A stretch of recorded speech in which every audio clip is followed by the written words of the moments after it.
Boutique Bijou d'Or Mossi Elengi. Boutique Bijou d'Or Mossi. Voilà, couleur riche. Boutique Bijou d'Or Mossi. Voilà, couleur riche. Boutique Bijou d'Or. Boutique Bijou d'Or Mossi Elengi. Bonsoir, bonjour. Na mutunyos oya koza occasion ya kolanda émission na ngana mukola lelo ngande kola bino ya mwasi na kombo ya Bijou d'Or. Lelo mama Bijou d'Or na yeto mekana nuko solola. Nazala besoin ba papa nyonso tu bo vanda. Bo meka koyoka eloko nini mama Bijou d'Or amemeli bino na mukolo ya lelo. Nazala pe na besoin ya ba mama nyonso tu bo vanda. Boya boyoka eloko nini oyo mama Bijou d'Or amemeli bino na mukolo ya lelo. Mama Bijou d'Or ngana lobaka. Mutu tokokaka na biso te me to se complétera kaka. Et puis mutu mayele eyaka kaka mikolo nyonso. Donc likambo ta musunga mama Bijou d'Or nazoloba yo ndeko oyo komona ngo eza bongo te. Mama Bijou d'Or ngana loba ko critiquer nga te, ko finga nga te parce que mutu akokaka te. Tielanga commentaire na se awa. Na yeba nanu idée na yo. Lelo na ye vraiment to meko solola. À propos ya ndeko nanga moko ya mobali mwana ya bandali no tanga kombo na ete ndeko nanga wana abenga kinga alobi nanga mama Bijou ngai libala nanga ekufa. Mama Bijou ngai libala nanga ekweya. Donc libala nanga ekweya parce que nakutana na mwasi oyo ya Bible te. Ndenge na Bible balobaka ke femme bâtit sa maison nga na tikala kokutana na yete. Mama Bijou libala nanga ekufa, libala nanga ekweya. Nga bi OK mon frère, libala nanga ekweya to biki ko solola mais réponse o nga la pesa qui est na privé on dira zwa ki on penza neti te. Ya wala ndeko zwa ki ti vanda wana parce que oye ba peke lisolo o euti pa na yo. Vanda wana mon frère. Na mekana nous expliquer parce que na privé boye vous comprenez qui mama Bijou te. To mekana nous solo là parce que libala ceux qui boza deux personnes ensemble et que kufi ko kondana ka moi cité yo moko mobali mitala nanu ozala ki ndenge nini otamola ki ndenge nini ya wana mama Bijou d'Or na ye to mekana nous solo là parce que mama Bijou d'Or na lobaka ke to vandi na mokili mingi to moni mingi to yoki mingi to koma moi sage to mekana nous solo là ndeko langa avant to bameka ko solo là ngana bino zwa vidéo o ndeko zotala nga partager pour ko aider papa wana mekana nous partager vidéo langa etala ma pesa mama Bijou d'Or courage ya koya ko bando betela bino ba masolo ezalaka nango mais vis-à-vis tam susu ezotala mate elembisaka ya wana mama Bijou d'Or a besoin partager vidéo nanga commentaire na yo na à propos lisolo oyo et ko sala nga bien et puis nini lisusu j'aime j'aime dim te sala émission na biso e mata YouTube amatisa on soka moni ke bolinga ngo mingi en tout cas ko tala malango j'aime na yo commentaire na yo partage na yo mama Bijou d'Or azala ngo besoin. La lobaka ngana za Bijou d'Or mama Bijou d'Or abeta masolo mama Bijou d'Or sala ba émission belé ba émission ba amser so luka no libala sala vidéo tindela ngai mama Bijou d'Or no sala o émission o retenter chance o koluka amser na yo place nini azali mama Bijou d'Or sala ba promotion ya biloka batu na sala ba publicité ndenge moko na zo sala toujours publicité à auberge na biso o ezali na matonge na Irebu A37 auberge na biso ezo yamba bato modèle na modèle ezala tozana site moko boye ba futa rapé en ligne soko za bezo sala réservation na en ligne benga mama Bijou na otindela o lia wana yo moko ko sala réservation na yo na ndenge ya malamu soko za bezo luka mama Bijou ngana ko sala o réservation na biso to sala ngo ka na mwandambu ya mbongo opesi ngai mbongo ndambu to sala lio réservation biso to zora na biso ba mbongo ndambu soko za bezo kende congé ata na juillet sikoyo bengi mama Bijou tedi mama Bijou do mwandambu mbongo to kangeli o place et pour comme ko futa ndaku na yo ndambu auberge na biso eza na matonge na Irebu A37 to ana chambre simple toi un appartement à 2 chambres salon cuisine, toi un appartement à chambre salon cuisine. En tout cas ndako na biso eza waouh, eza ba condition ya malamu, to bandi la ba appartement voir ya ba $15 ti komata na $40. Soki pe oye ko umela en tout cas on a $15 et comme on a $10. Maman Bijou a bien en tout cas contacter nga pona esika na ya kolala na Congo okozala jamais desi. Tala la suka kuna okomona ba publicité na biso na kati ya auberge na biso toza na boutique na biso eteka biloko nyonso. Boutique na biso eteka biloko nyonso tu na kotiela bino pe publicité ya boutique na biso na suka. En tout cas ta oke kolala kuna te kende ko visiter omona boutique na biso bato ya France basombela Maman Bijou d'Or ba ombia. Bato à France basombela ba Maman Bijou d'Or ba la coura biloko en tout cas ebele vraiment boutique na biso ezoteka biloko ya original o eza vraiment donc euti direct na Allemagne. Donc na kati ya auberge na biso toza na restaurant to lambaka ata on allait pas la biso te yaka côté Maman Bijou d'Or mbongo ata na restaurant et ko sala biso ba waouh Maman Bijou d'Or le biso nde makambu place na biso vraiment ezala toujours plein. Donc c'est mieux benga avant pour na osala réservation place na yo ya kolala pona ko kende na mulai te na tieli bino na mwandambu ya publicité ya boutique na tieli bino mwandambu ya publicité ya maison de passage na biso to benga na kombo ya auberge après Maman Bijou d'Or na zongeli bino pona lisolo na biso otoye nango na mukolo lelo botala auberge na biso na Congo botala boutique na biso et puis tozonga na lisolo na biso na lobi papa wana ko kende te zala wana zala wana pa Maman Bijou lobi ndeto komeko solola yo moko komitala so il faut te ute panani. Merci. Bota la publicité et puis tozo.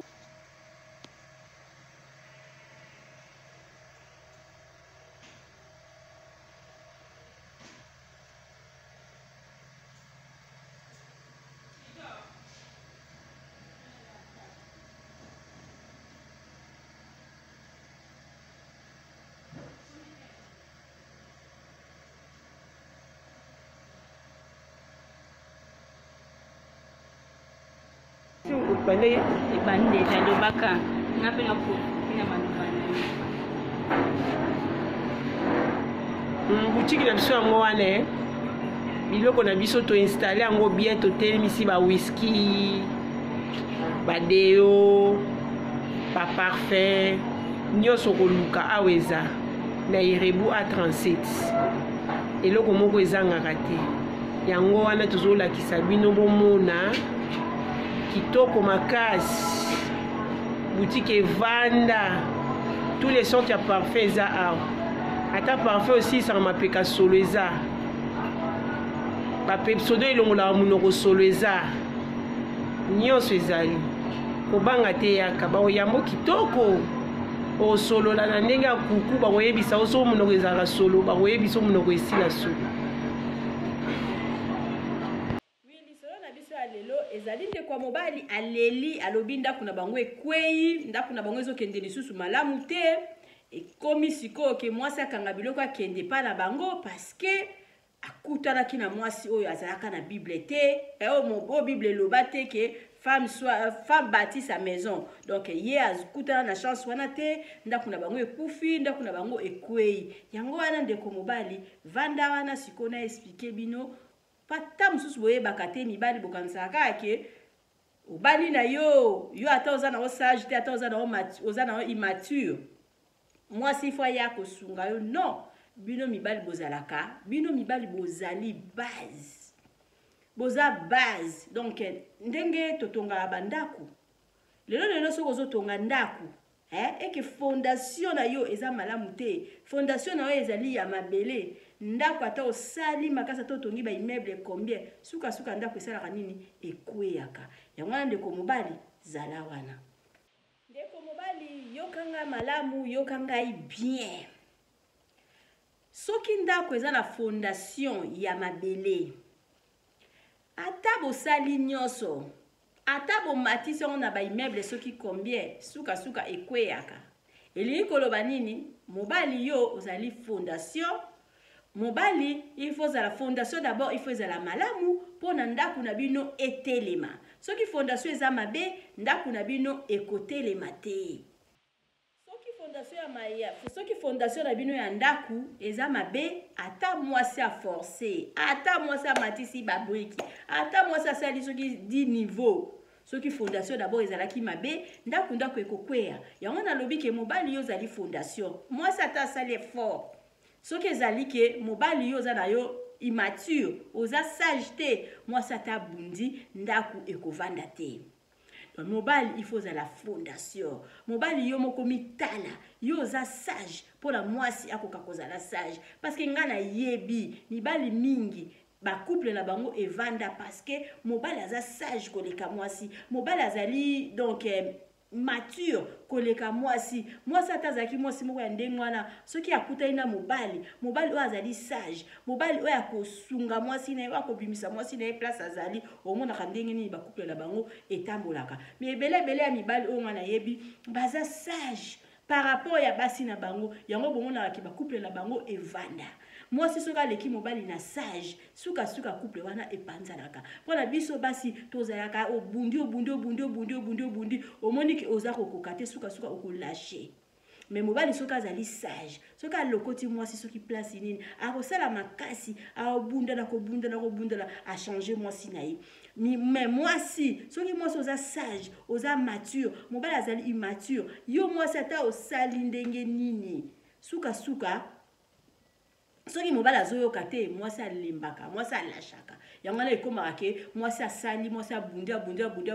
amoni ke ekoki te mwasi alashe mibali il faut bozalaka sage yo moko papa il faut ozala sage mpo ndako na yo evanda mpona ndako na yo etongama soki yo moko oza sage te ndako na yo ekotongama te tika kopesa mama bafaute mitala yo moko place nini ozali yo ozalaka sage est-ce que yo oza fondation ya malamu fondation na eza ya zelo te parce que mama Bijou alobi mobali aza nde fondation mitala ava kokondane ndeko koloba te ke mpo na kutana na mwasi ya bible te yango wana ndako na biso ekwei mwasi na nga aza sage te balobaka femme bâtit sa maison ye aza est-ce que yo papa obâtir maison na yo est-ce que yo papa oza sage ovandisa penza béton parce que mwasi mobali nde moto azali likonzi mobali nde moto azali fondation ya ndako bandeko na ngai zala fondation mwasi na yo akolanda yo biso basi tozalaka donc tolandaka na biso kaka tozala lokola mai mai alandaka kaka esika nini oyo esalami mpona ye aleka tolandaka kaka nzela ya mai tolandaka kaka yo soki oza bazikizaki mwasi mpo okende zikizaki mais soki ozwi mobali moko aza tout droit aza bien aza honnête donc omona ke libala na bino kopanzana te parce que mobali wana osala to abundana mpona mwasi na ye azonga azala ndenge moko na ye mais biso basi soki tobandi kobunda mobali azochange te tolashaka yango wana azosenga bino bandeko na ngai kokondane mwasi na yo te mitala est-ce que yo oza fondation ya malamu est-ce que yo oza fondation ya zelo te est-ce que yo oza likonzi yo otambwisaka mama ndenge nini tambwisa mama na ndenge oyo olingi soki eza nzela ya malamu okomona bosala foyer na bino kitoko bokotonga ata ba 10 niveau mais soki ozali fondation ya mabe mwasi wana ata asali suka mwasi asalaka nini alashaka ndeko ozoyokanga ndeko na biso ya bandale mitala mama Bijou alobi eske oza fondation ya malamu si bozo comprendre mpona nini nazoloba na bino ke mobali azali fondation mobali il faut nde mobali azala sage mpona botonga foyer na bino malamu so mobali aza sage te en tout cas foyer na bino yokende kaka na kokufa mpona nini nalobi bongo parce que mobali aza mutu mobali azalaka mutu et puis mwasi azalaka baparti ya nzoto oyo etikali mutu soki eza malamu te mutu soki ebeli makambo nyonso to eza ya kokufa na ndako soki na nzoto ya mutu soki mutu eza na problème nzoto ekozala soki mutu eza na problème nzoto mobimba ebeli bino mibali bozalaka mitu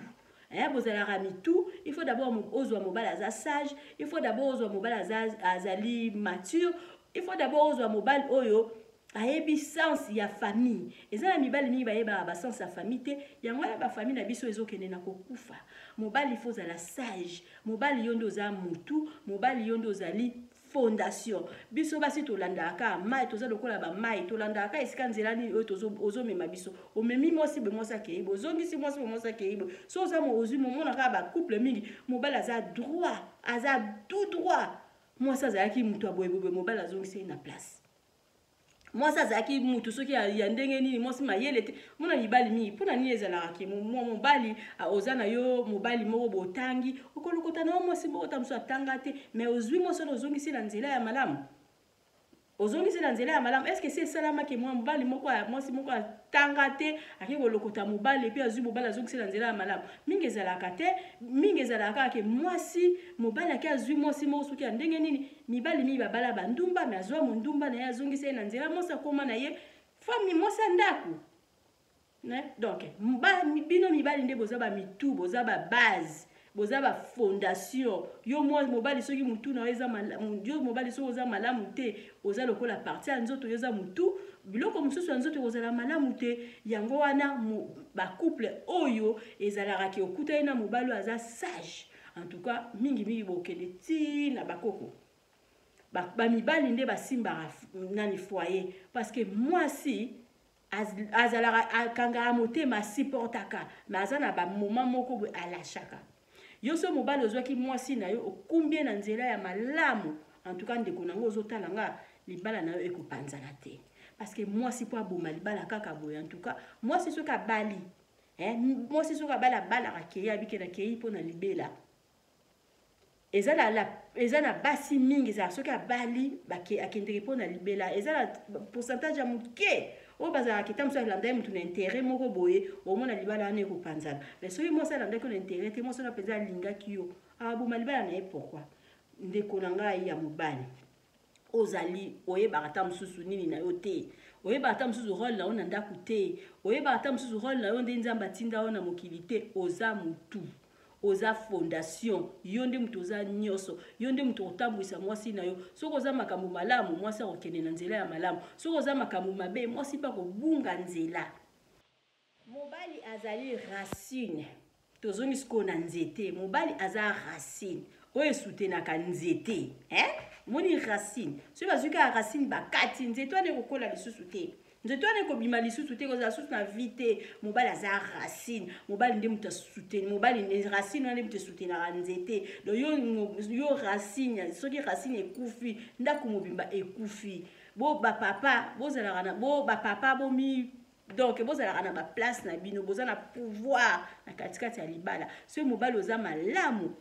libala ekokufa te mibali mingi bazalaka malamu mibali mingi baza na bayebi eloko nini oyo yalingi donc mwasi ata bungi mwasi ata kei boye mwasi ozonga na nzela parce que azwi mobali ya malamu kozwa mobali ya malamu na mokili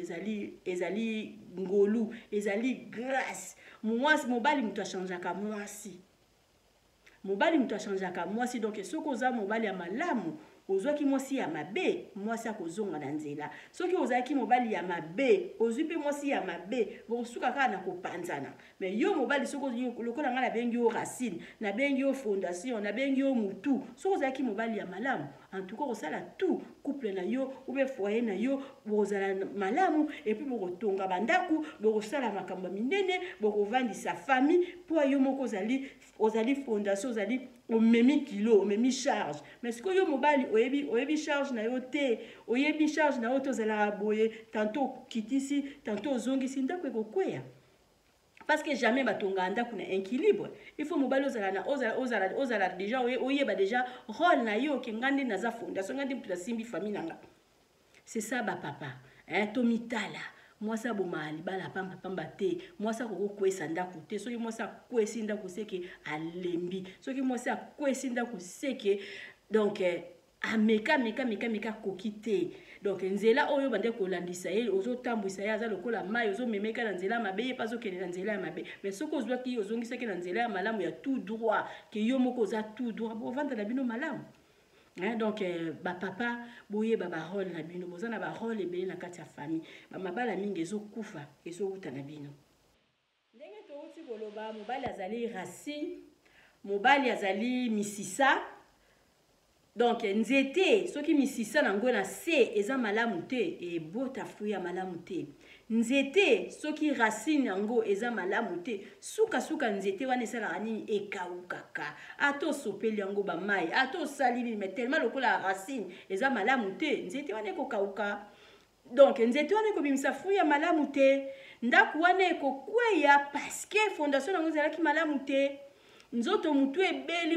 nani nzoto mutu ezana ebeli nzoto mobimbe kobela bino ba papa boza ba racine bino ba papa il faut boye bandeni bozo vendre banda kuna bino donc oza lokola racine ya nzete wana soki racine nango eza ya kokufa o mato kitata obwakeli yango mai ato sali ndenge nini suka nzete wana esalaka nini ekaukaka et puis ekobimisa fruit moko ya malamu te. Libala nyonso to epanzanaka soki fondation eza ya malamu te. Ata mwasi asali par na ye, ata mwasi abundi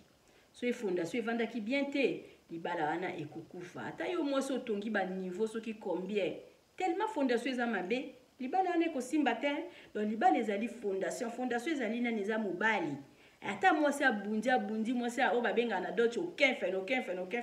suka ko lâcher parce que fondation ezali malamu te. Fondation soki aza na hypocrisie ata mwasi abundi suka ekokweya mwasi akolemba mwasi akolâcher et puis ekokweya. Fondation soki aza na lokuta ata mwasi abundi suka mwasi akolemba et puis ekokweya. Fondation ataza lokuta natangi lokuta négligence fondation soki azali na hypocrisie biloko ala misatu ata mwasi abundi suka ekokweya parce que mwasi akolemba. Eza ba fondation mususu bazalaka azali hypocrite aza na lokuta aza la maturité te mwasi ata abundi suka mwasi akolâcher mwasi akokoka te. Donc yango wana mama Bijou nazoloba ke nani yo fondation yo papa yo ndo ozali konzi oza racine il faut la sage pona okoka ko vandisa foyer na yo okoka ko vandisa ndaku na yo evanda botonga ba immeuble bo sala soki di niveau pona fondation eza malamu. Mais so fondation eza mabe ata mwasi asali bandeko nanga ndeko yo zotala nga oza mwasi lokola nga vanda kanisa lobike mama Bijou makambo nini alobi mobali nanga azalaka sage yango alibana na biso ezokende malamu. Mama Bijou makambo nini azoloba mobali nanga aza ayebi kovandisa fondation ndako te yango alibana na biso eza na balance. Mibali mingi soko oyebi kovandisa fondation ndako na yo te oyebi sens ya famille te libali ozalaka kaka boye. Mibali mingi mona ba couple vanda mobali sage couple vandi mobali aza tata ya ndako penza ya bana donc mobali penza ya famille couple vanda mwasi atalingaka sala ndenge nini mobali na ye azozongiselaka ye toujours na nzela mobali na ye mutu moko logique mobali na ye mutu moko mutu ezosala mona libala na eza pasi bona ekufa. Mais soki yo mobali oza na ba catégorie moko yebi na o même pas sans sa famille na yo ata mwasi abundi mwasi akolemba te mwasi akokwesa bapete mwasi akobwaka nyonso mwasi akolemba ontika yango ndeko na nga mwana ya bandal olobi mobali mwasi na yo akwesa ndaku mwasi na yo effort ni nango osalaki mpona ndako wana ekweya te kwa yo nde oza fondation papa yo nde ozali fondation parce que fondation nga nalobi so fondation ezalaki ya malamu jamais ndako wana alingaki kweya tozokende mama Bijou do na lobi zala toujours na Bidor TV okozala jamais desi biso atopesa conseil. Oui bandeko na ngai alingi na bosa lisusu mobali soki azali na double face aza na double face en tout cas suka fondation ndako ekokweya parce que mwasi moko te ayaka na libala mpona akota lelo et puis lobi akende ou bien akota lelo mpona lobi aboma libala soki mwasi akoti libala ou bien mwasi abomi libala c'est que fondation ndako ezalaki malamu te. Bandeko na ngai tamso otiaka lika mwana kate mekana nikovanda okanisa tala libala wana ekufa mwasi na mobali nana azalaki sage nana azalaki na est-ce que mobali azalaki na fondation ya malamu mekana nikokanisa et pour kopesa nga mama Bijou de raison mobali so aza na double face ayebi eloko alingi te ayebi sans sa famille na ye te fondation na ye eza malamu te libala wana eumela te mwasi moko ta koki koya ye aboye abali lelo mpona lobi apanza libala na ye soki apanzi libala na ye obe libala na ye ekufi fondation ezalaki malamu te. Bandeko na ngai tuka mama Bijou natangeli bino mobali natangeli bino mobali ba catégorie nini oyo nzamba apesa ye pouvoir nini nzamba apesa ye mobali aza mutu, mobali azali fondation, mobali azali racine. Donc soki racine eza mabe, mwasi asala nini akota na ye na potopoto olanda nzela neti ya mai ya suka koti na potopoto. Avant ya kokondane mwasi na yo, papa ye mitala eske ozalaka fondation ya malamu, eske ozali fondation ya malamu, epa ya mwasi wana ozalaki fondation ya malamu, epa ya mwasi wana ozalaki racine o penze pikana pe, donc racine o penze ya makasi wana oyo nzete ate bouge nzete koko kwea te, epa ya mwasi na yo eske ozalaki mutu ya malamu. Parce qu'il y a des mutu mususu ya mabe oyo epesaka oyo ese bela nango eza pe na ba racine mususu eza wana omona pe nzete etelema nzoka ya racine ese katana nango. Donc eza pe na fondation mususu omona fondation bonzoka eza nango fondation ya zelo. Fondation ya zelo na tato tongi ndako eske ndako yango penza eske ekozala ndako wana penza tato tongi eske ekozala durable. Ezala durable te parce que totongi ndako na biso na zelo. Siko zelo wana fondation wana eza ba papa. Bino nde boza ba fondation. Mwasi alanda mwasi azaka de na lobaki liboso mwasi aza lokola mwasi alanda nzela nya soto ko memaye so memi koto ya kei koto memi koto ya kei koto mobali nde mutazo sa mwasi na nzela. Bino ba papa boza ba racine, boza mitu. Boza ba fondation. Zala penza fondation ekuba penza o ya ba mabanga omona mwasi na yo ko bouger te kutu mupepe kutu ko yate parce que za fondation malamu. Oui ndeko la ngai avant oya ko condamner mwasi na yo talana nolobi eske nga penza na pesa ki mwasi na nga forme ya malamu, mwasi na nga yaki na zigiza eske nga na zongisa ki na nzela eske mekana ko mituna mekana nkotala eske nazaki fondation malamu pona ye, eske nazaki na pona ko protéger ye, eske nazalaki na pona donc pona ko batela libota nanga eske mituna ba question ya parce que mwasi moko te akoki kopanza kaka kovanda kaka boye apanzi libala na ye, mwasi moko te akoki koya kobuka ndako na ye mataki déjà na ba niveau soki 5e niveau soki 10e niveau ya kokwesa okaka bongo soki fondation ezalaki malamu te papa mitala papa misosola eske mwasi nanga natambusaki na nzela ya malamu nyoso tu wana olia kokondanaka mwasi apanzi ndako nanga mwasi apanzi libala nanga yo moko mobali oyo lobi nanga bongo yo moko ndeko oyo lobi nanga bongo ozalaki ndenge nini ozalaka ndenge nini na foyer na yo eske ozali nini ya malamu ozambuma malamu na famille na yo eske ozalaki wana pona koede mwasi na yo otambusaki mwasi na ndenge nini ebandeli omemaki mwasi na ndenge nini parce que mwasi aza lokola mai alandaka nzela oyo batie nzela oyo bapasoli so imai bopasoli koto ya kolandaka wana okei na ezikisaka kei na ye pe zikizaki okei na ye boti ye bongo kokota dini kutu na potopoto parce que yo moko mobali ofungoelaki ye nzela mitala ndako na yo ekwei ndenge nini eloko mama bijodo na ye kaka nameka kotalisa bino bapapa totikaka kokondane mingi bamama donc toyebaki biso toza na responsabilité ebele na kati ya libota na biso biso toza ba mitu biso toza ba nyonso toza ba nini ba racine soki mobali so za racine ya makasi famille epanzana rate mibalo baza ba sage mibala na ye moye panzana ezate parce que ya za sage mais mibalo bazwa kazozwa vie ya famille na ye vie ya couple na ye azomona lokola eloko te azomona lokola azozwa vie ya couple na ye azopanza ngona batu nyonso tu mokili mobimbe ba vie na ye ya famille ndako na ye nini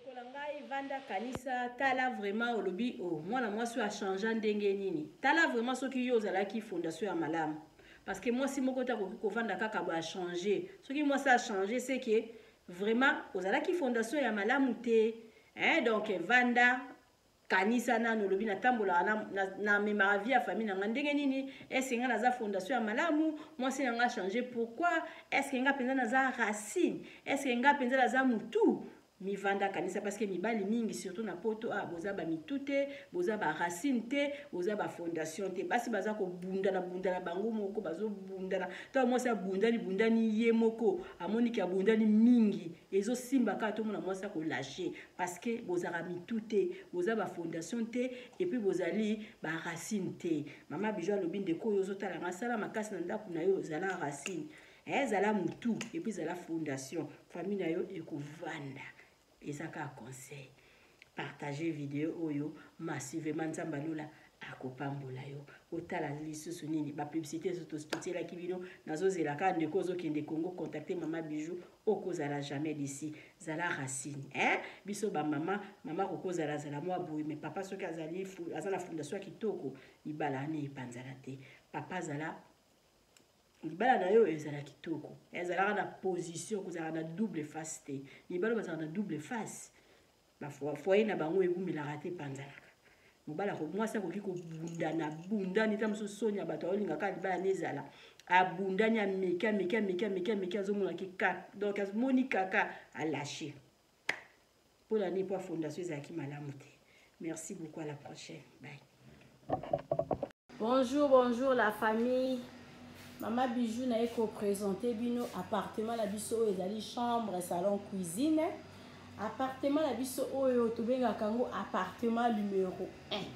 Mama Bijou alobi tal botala bino monde to sali appartement la biso ngebunge. Botala appartement la biso ndenge komi. Appartement la biso oyo ezalaka na Matonge na Irebu A37. Appartement la biso ya chambre salon cuisine. Botala ndenge ekomi ngebu. Mama Bijou alobi to bongisi yango pona bino bana ya poto. Bana mokili mobimba appartement la biso ya chambre salon cuisine. Botala ndenge ezali kitoko. Mama Bijou alobi kokende na o musika te contacter nga pona appartement oyo okozala jamais d'ici. Na kati appartement la biso tozali na douche debout ya kitoko, toza na cuisine ya munene, chambre na biso ezali chambre ya lit de 2 personnes. Mama Bijou alobi benganga ozwa osala réservation na yo na appartement oyo okozala jamais d'ici. Même ligne ekosa, inter ekosa, oyo vraiment la talu kaka ya mukie pamba. Mama Bijou alobi benganga okozwa appartement oyo eza na Matonge na Irebu A37. Appartement la biso air moko ekomaka 2 chambres salon cuisine. Chambre bomoni ba porte mi balé lobi na ko filmer le bino partie 2 na ko kota na kati ya chambre et puis na ko filmer le bino lisusu cuisine nango. Awa ezali première chambre. Deuxième chambre nango eza na sima ya rideau oyo. Na kati ya 2 chambres na biso toza na ba toilette, ba douche debout ya propre ya kitoko.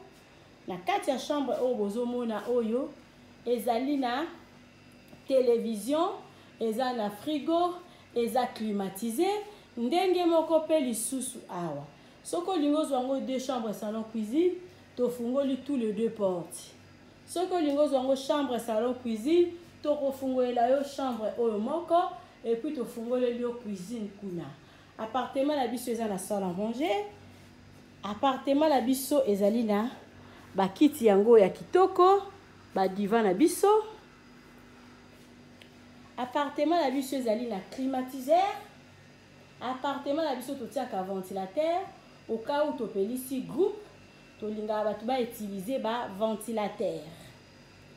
Appartement la biso eza na télévision. Appartement la biso eza kitoko makasi. Eza na ba carreaux ya propre. Eza vraiment propre makasi. Mama Bijou alobi bozala toujours branché. Bosala ba réservation na bino tozalaka na 7 places. Ba place na biso ezalaka ya kotonda. Et puis lisusu nini tozala biso kaka na 2 appartements oyo ezalaka na cuisine na kati. Yango wana Mama Bijou alobi soko lingo kende congé benganga rapide pour na osala réservation ya appartement oyo. Moko ezali na première niveau. Oyo ezalaka na rez-de-chaussée batu bayebi appartement numéro 1. Otala ndenge appartement numéro 1 ekomi ngebu. Mama muto osala séjour a te azwi 0. Appartement la biso eza propre makasi. Mama Bijou alobi balali. Merci na muto yo surtout pesanga confiance. Merci na bande de compte surtout ba ya kosala séjour. Nazo bengisa bino ndako na bino bolinga botala ndenge ni Mama Bijou asali yango lisusu. Mama na prix nini na prix mukie. So vous avez un long séjour à partir de 3 mois. Mama Bijou a $30 ya pamba. So vous avez un séjour moi ya mukie, to rozwango na $40. Appartement la biso avec $40, vous avez un appartement oyo oza mobimba. malili lokola chambre froide. Vous allez toujours brancher, vous s'abonner massivement à Bidon TV, beaucoup à jamais d'ici, autant l'appartement la bison de Geza Kitoko, maman Bijou Bengi Sabino, bana mokili mobimba, nazo Bengi Sabino appartement oyo, ezo bimisa sola ya bonheur, ezo bimisa sola kitoko, babone na nga nyonso, batu nyonso tu bopesa nga confiance, bokendeke na maison de passage na biso, maman Bijou azako Bengi Sabino, boya, bokozala jamais d'ici, tozo kota siko na chambre, tozo kota na cuisine, pona kolakisa bino ndenge appartement oyo, tobongisi yango kitoko, bozomona ba mur, bozomona ndenge tokomisi yango, botala likolo ndenge komi, botala likolo, botala bino moko, maman Bijou lobi biso nde bosala, bozotala likolo nango, otali, bomoni, ndenge appartement ekomi kitoko balobi te Bidon TV de makambo nde mosala balobi zanga na yo nyonso me zala na mwa makuta mpona osala boye il faut mbongo. Mama Bijou alobi boconfie biso grâce na bino nde mosala ezokende bien nde bopesa biso confiance. Merci na bao babanda na biso ntango mire oyo bozomona ezalaka jaune botala lelo ndenge ekomi grâce na bino mosala Mama Bijou do ezokende kitoko. Merci nazozela appel na yo tala numéro na nga na suka benga nga sala réservation ya place na yo ya kovanda bokomona siku cuisine nango et puis bozomona chambre nango soki bolingi deux chambres salon cuisine kaka bino deux chambres nango ezali appartement numéro 2 nde komaka deuxième chambre ya appartement numéro 1. Donc soki motozu appartement numéro 2 ezali chambre simple, soki ozwi appartement numéro 2 ezali chambre salon cuisine, soki olingi bofungolela yo appartement numéro 2 oyo ezali awa basangisi yango na appartement numéro 1 esalaka 2 chambres salon cuisine. Wana eza mpona bato bayaka famille ozoya na bana na yo na kine kobukana te benga Mama Bijou sala réservation à place oyo okozala jamais de site toza na groupe na biso toza na citerne oyo totiaka réservoir ya mai sécurité ezali assurée tokota na chambre et puis tokota na cuisine. Et surtout, n'oubliez pas de cliquer la cloche de notification qui est juste à côté de abonner pour être notifié à chaque fois que je vais mettre une vidéo sur YouTube. En faisant ce petit geste, vous m'aidez non seulement et aider aussi ma chaîne à grandir. Alors mes abonnés, alors mes loulous, je compte sur vous. À bientôt.